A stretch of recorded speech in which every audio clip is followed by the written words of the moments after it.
নমস্কার বন্ধুরা, আজ আমরা কথা বলবো আমাদের হিন্দু ধর্মের পবিত্র তীর্থস্থান কেদারনাথকে নিয়ে। ভারতের উত্তরাখণ্ডে অবস্থিত কেদারনাথ ভগবান শিবের উদ্দেশ্যে নিবেদিত সবচেয়ে প্রাচীন পবিত্র হিন্দু তীর্থস্থানগুলির মধ্যে একটি। মন্দাকিনী নদীর কাছে 3583 মিটার উচ্চতায় অবস্থিত।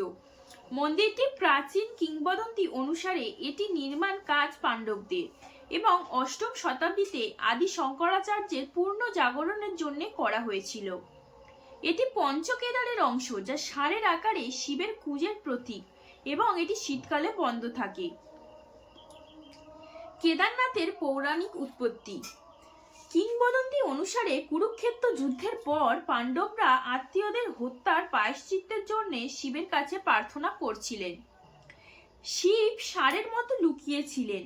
ভীমের নজরে পড়ার পর মাটিতে ঝাঁপিয়ে পড়েন তিনি এবং কেদারনাথে তার কুঁজ রেখে যান।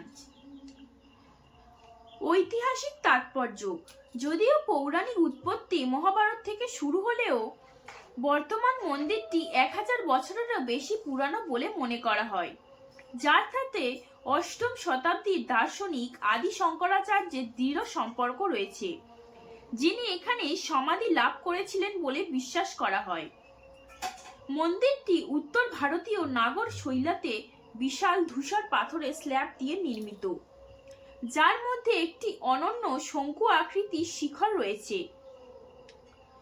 কেদারনাথ উত্তরাখণ্ডের গড়ওয়াল হিমালয়ে অবস্থিত।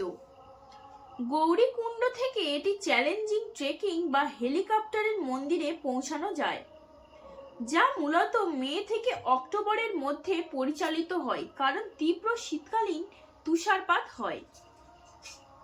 2013 সালে উত্তরাখণ্ড বন্যা থেকে কেদারনাথ বেঁচে গিয়েছিল।